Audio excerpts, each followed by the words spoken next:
Ethan was one of those people you wouldn't notice in a crowded room. The kind who blended into the background, quietly observing while others took center stage. At 27, he worked as a marketing analyst at a mid-sized tech firm, a place where ideas flowed, but recognition was rare. Especially for someone like him. He wasn't the loudest voice in the room, nor the most confident. But he had something more powerful, vision. And on one particular night, long after the office lights had dimmed and most of his coworkers had left, Ethan stayed behind, headphones on, eyes glued to his screen. There was an idea buzzing in his head, an idea that wouldn't let him sleep. A campaign concept that could not only transform the company's brand image, but potentially set a new standard in the industry. He scribbled notes across several pages. Keywords, strategies, audience segmentation, viral hooks, it all poured out of him like a dam had broken. The plan was bold.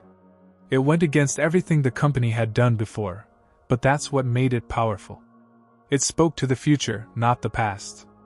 By 3 a.m., the pitch deck was done.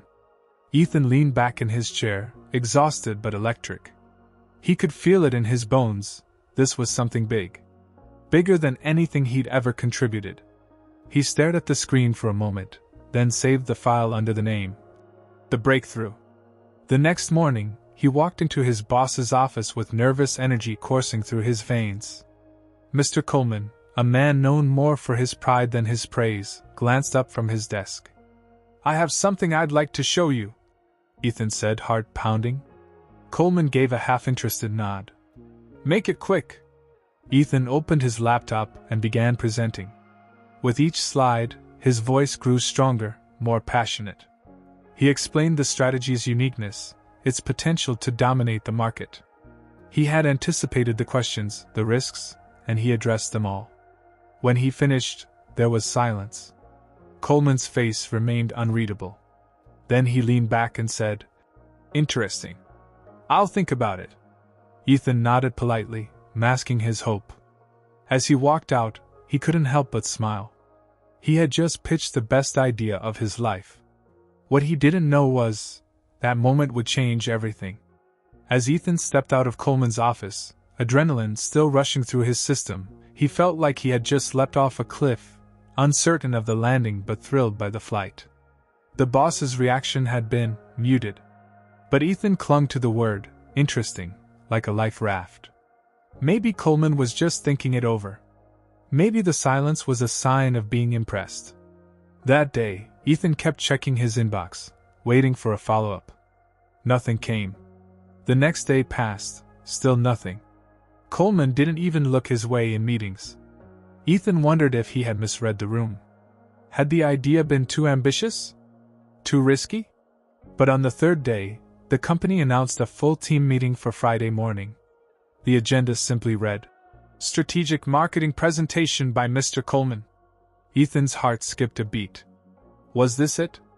Was Coleman going to unveil his idea? Would he finally give Ethan credit? The entire department gathered in the main conference room. The projector lit up. Coleman stood confidently at the front, a clicker in his hand and a smirk on his face. Then the first slide appeared, and Ethan froze. It was his strategy. Every chart. Every visual. Every line of copy he'd agonized over. All of it. But there was no mention of Ethan. No nod. No acknowledgement. After careful thought, Coleman said, "I've developed a bold new campaign that's going to position us as leaders in our sector." Ethan's stomach twisted. He glanced around. People were nodding, impressed. Some whispered how brilliant Coleman was. Ethan sat silently, his fists clenched beneath the table, fighting the storm inside him. When the meeting ended, people clapped. Coleman basked in the praise. Ethan walked out last, unnoticed. Back at his desk, he stared blankly at his screen.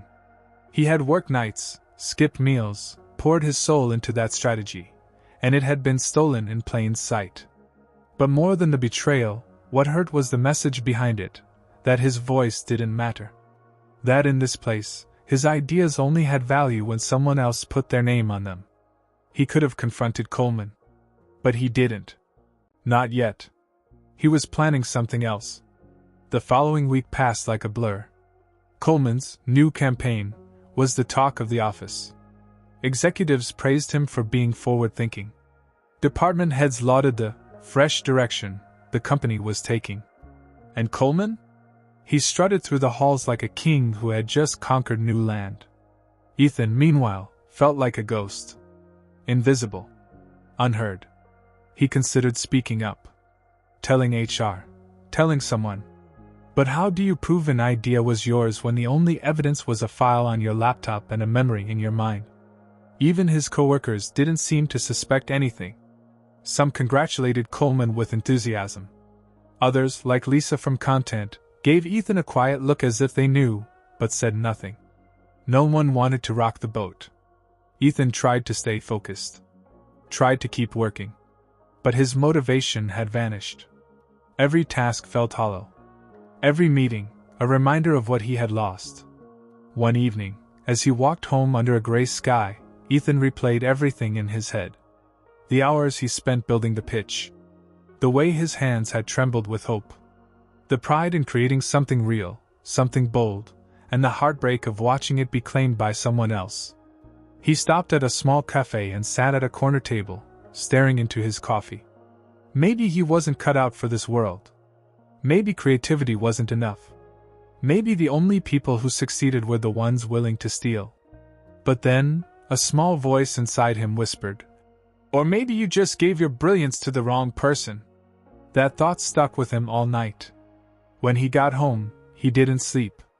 He reopened the original file, the one he called The Breakthrough. He studied it again. Then, like a sculptor refining a masterpiece, he began improving it. Sharpening the message.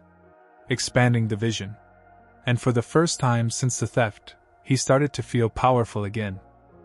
The full realization hit Ethan 2 weeks later, when Coleman was awarded a Corporate Excellence Award during a regional conference. In front of cameras and applause, Coleman smiled and gave a short speech, thanking his team but never once acknowledging the mind behind the idea. Ethan watched the live stream from his desk. As Coleman's face filled the screen, something inside him broke, but not in the way he expected. It wasn't sadness this time. It was clarity. This company had no intention of changing. He could confront Coleman. Fight back. But what would that give him? Maybe a strange job. Maybe silence. Maybe worse. But what if he took that same idea, his refined, upgraded version, and brought it somewhere new? Somewhere that wanted thinkers like him? That night, Ethan searched for marketing firms and tech startups known for innovation. He stumbled upon a rising competitor that had recently made headlines for hiring creators from unconventional backgrounds. They had a reputation for agility, for risk, for bold moves. Instead of a resume, Ethan attached his strategy and wrote a short email. "I don't want a job. I want to show you something I built. Something I believe can change the game." He hit send and closed his laptop. He didn't sleep that night. Ethan expected silence. Or maybe a polite, "Thank you, we're not hiring." But instead, 3 days later, as he sat at his desk pretending to care about Coleman's new meeting schedule, his phone buzzed. A number he didn't recognize. "Hello? Hi, is this Ethan?" the voice said. Calm. Confident. "Yes, speaking. This is Danielle Reyes, Chief Marketing Officer at Noveg. We read your proposal. I'll be honest, we're impressed. Would you be open to a meeting?" Ethan's heart nearly stopped. "Absolutely. Great. Tomorrow at 10 a.m. Can you be in our downtown office?" He agreed without hesitation. As he hung up, he stared at his screen, stunned. Then, slowly, a smile crept across his face. Coleman may have taken his idea. But Ethan had just taken back his power. But for the first time in weeks, he wasn't afraid. The next morning, Ethan stood in front of a sleek glass building in downtown. Noveg's logo shone bright above the entrance. He adjusted his blazer, took a deep breath, and walked through the doors. Inside, everything was buzzing. Young professionals moved with purpose. The air smelled like ambition and fresh espresso. Ethan was greeted by a friendly receptionist and taken to the top floor. The meeting room had a view of the entire city. But it was the woman at the head of the table who stole the scene. Danielle Reyes? Sharp eyes. Calm presence. Power without ego. "Ethan," she said, shaking his hand. "Let's talk about this brilliant strategy of yours." They spoke for over an hour. Danielle asked thoughtful questions about his process, his inspiration, his goals. Not once did she question his value. Not once did she talk over him. When the meeting ended, she smiled. "You've got something rare. We don't want just the strategy, we want you. Come work with us. Lead the charge. Build campaigns like this every day." Ethan blinked. "You mean, a full-time position?" She nodded. "Director of Strategy. 6 figures. Full creative autonomy. Interested?" He didn't hesitate. "Yes. I'm in." As he stepped back into the elevator, heart pounding with disbelief, he realized something profound. Sometimes, what feels like the end is actually the beginning. That night, Ethan sat at his old desk for what felt like the last time, not physically, but mentally. He knew he wasn't coming back the same. Not after what he had just experienced at Noveg. They didn't just offer him a title or a salary, they offered him validation. Respect. A seat at the table. Still, before officially handing in his resignation, he had one final move to make. He opened his laptop and revisited the strategy document again. But instead of tweaking it further, he decided to do something bold, something few people in his position would dare. He rewrote it into a case study. He detailed the original concept, the data supporting it, the expected outcomes, and then added a section titled, "What Happens When Innovation is Ignored?" There, he wrote a short reflection, not bitter, not vengeful, just honest. He didn't mention names. Didn't accuse anyone directly. But the message was clear: talent unrecognized doesn't mean talent wasted. It means talent misplaced. He published it on LinkedIn. Then closed his laptop and went to sleep.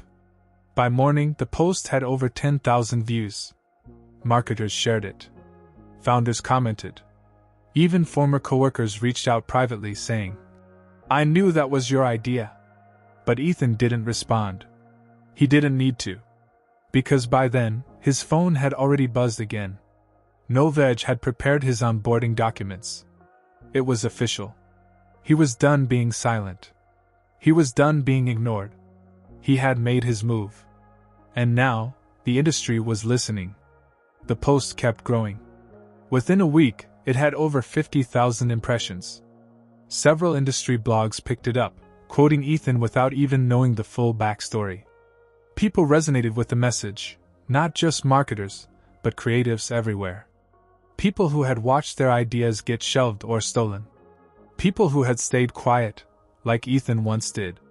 The most surprising part? Recruiters began reaching out. Big names. Huge companies. And one message stood out from the rest. "Hi Ethan, I read your case study. We don't usually hire externally for senior strategy, but would you be open to a conversation?" It was signed by the VP of strategy at one of the largest tech firms in the country. Ethan was stunned. He hadn't even started at Noveg yet, and already, doors were opening that had once been walls. But he didn't respond right away. He wasn't looking to jump ship. He had made a commitment, and he intended to see it through. What he did do, however, was read the message again. Not out of ego, but out of something deeper. A reminder that the same voice that was once overlooked was now being sought out.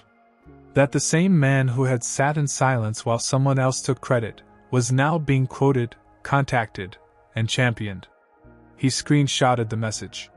Saved it in a folder titled Proof. Because sometimes, you need to remind yourself what happens when you finally decide to speak. On his first day at Noveg, Ethan walked through the glass doors with a calm confidence he hadn't felt in years. No more pretending. No more shrinking. He was no longer a junior analyst hoping to be seen. He was now the director of strategy. Danielle met him in the lobby. "You ready?" she asked. More than ever, he replied.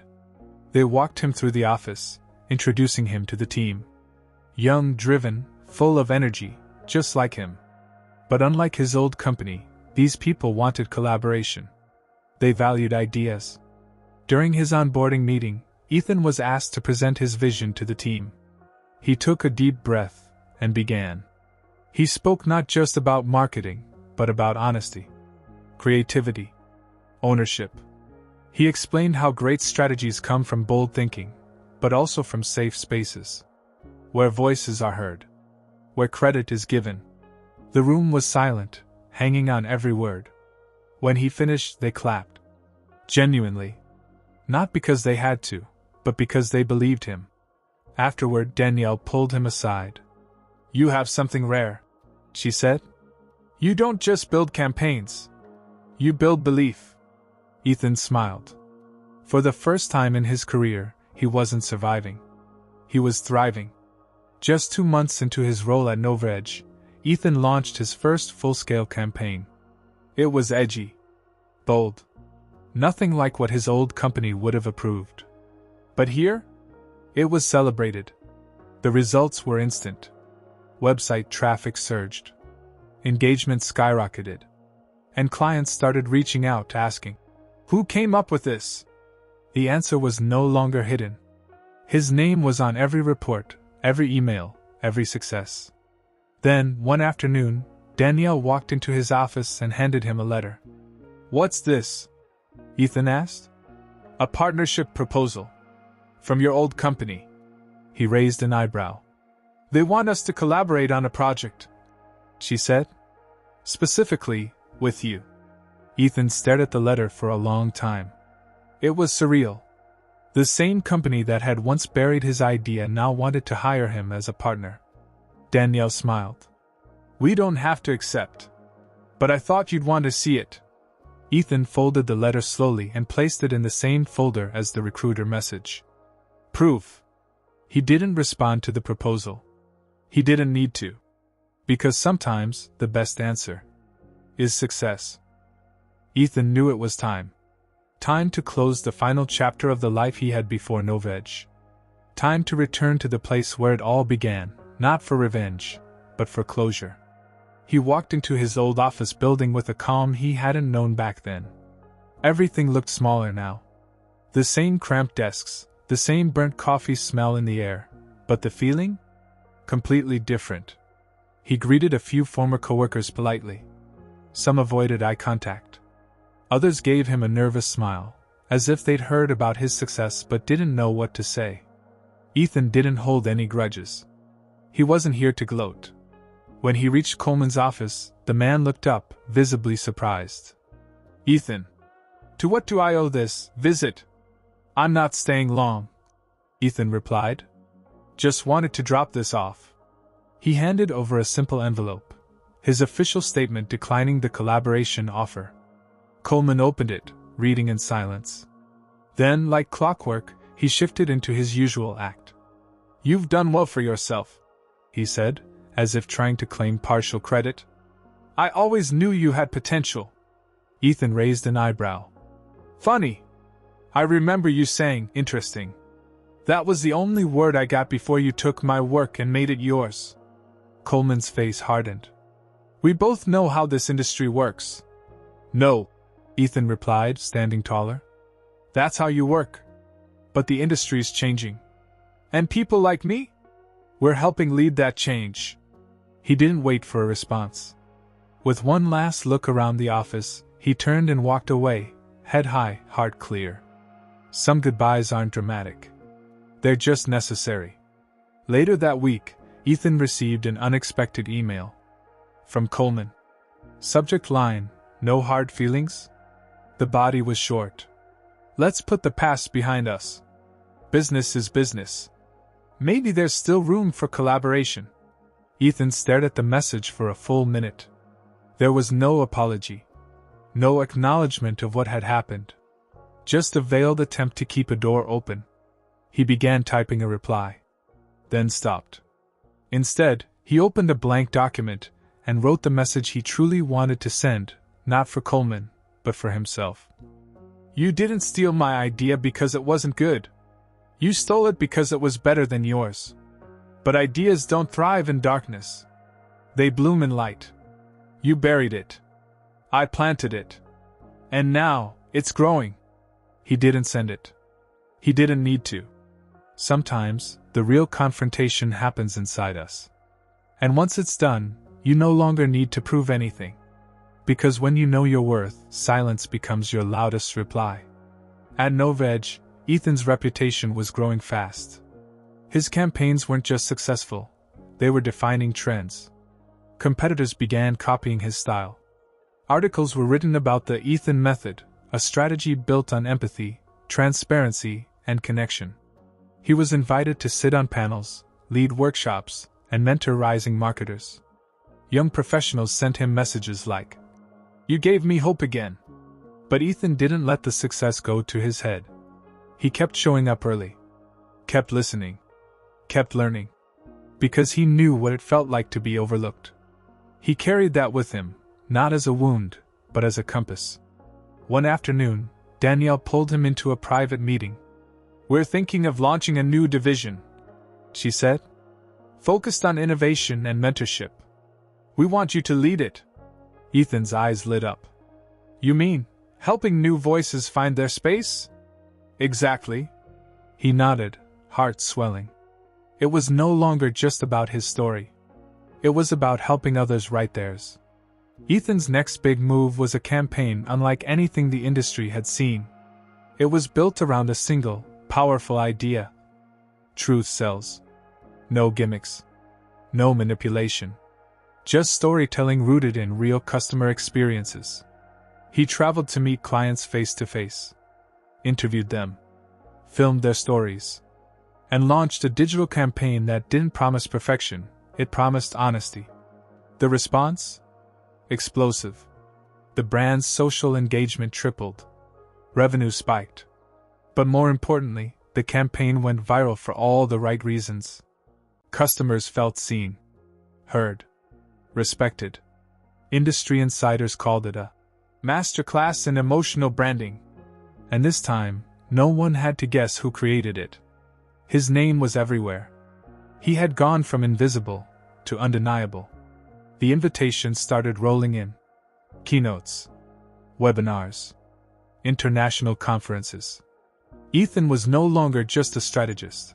He was becoming a voice for an entire generation of unheard talent. The kind of voice he once longed to hear.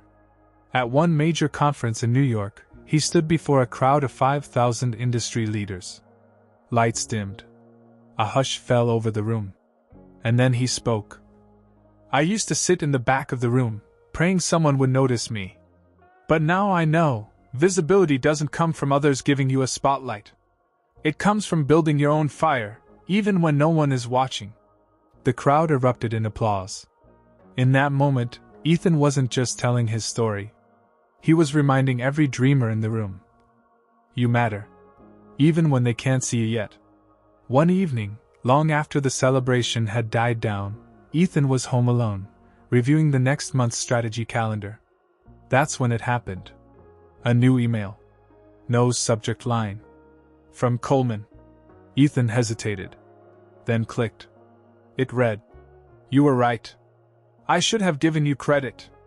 I'm sorry." No excuses. No explanations. Just an apology. Ethan stared at the screen for a long time. And then, he smiled. Not out of bitterness, but because he finally had what he once craved.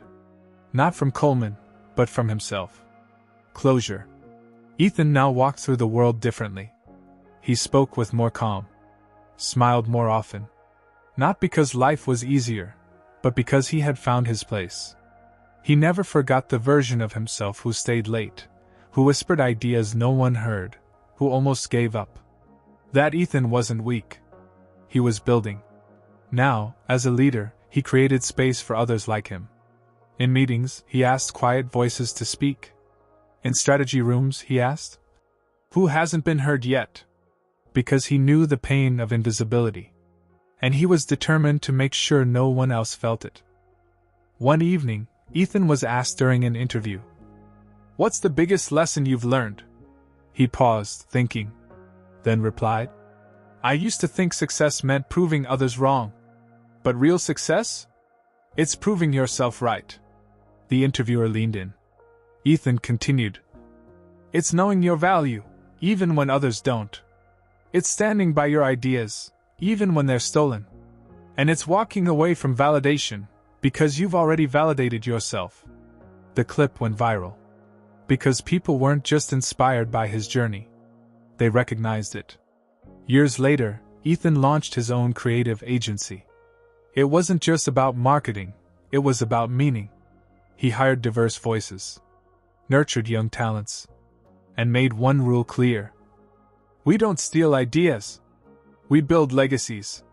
He called the company Proof, a tribute to every moment he doubted himself, every idea dismissed, every folder he once saved with that very word. And under his leadership, they didn't just win awards. They changed the culture. So if you're watching this and you've ever felt unseen, if someone has ever taken what was yours, if you've ever asked, "Does any of this matter?" let this be your answer. Yes. It matters. You matter. Not because others say so, but because your voice has value. Because your ideas deserve light. And because your silence doesn't mean weakness. You are not forgotten. You are not invisible. Like Ethan, you weren't buried. You were planted. And now, it's your time to grow. In a world where loud voices often drown out quiet brilliance, Ethan's story reminds us of something powerful. Your worth isn't defined by who notices you, but by what you continue to build when no one's watching. We live in a time where ideas can be stolen, voices ignored, and dreams delayed. But like Ethan, your story doesn't end in silence. It begins there. Because growth doesn't happen in the spotlight, it happens underground. In the late nights. In the quiet grind. In the moments where it feels like nobody sees you. But the truth is, those are the exact moments that shape you. So if someone ever told you that you're not ready, if they dismissed your vision, took credit for your spark, or made you feel invisible, remember this. The world doesn't need more noise. It needs more truth. Keep building. Keep believing. Because just like Ethan, you're not behind. You're just getting started.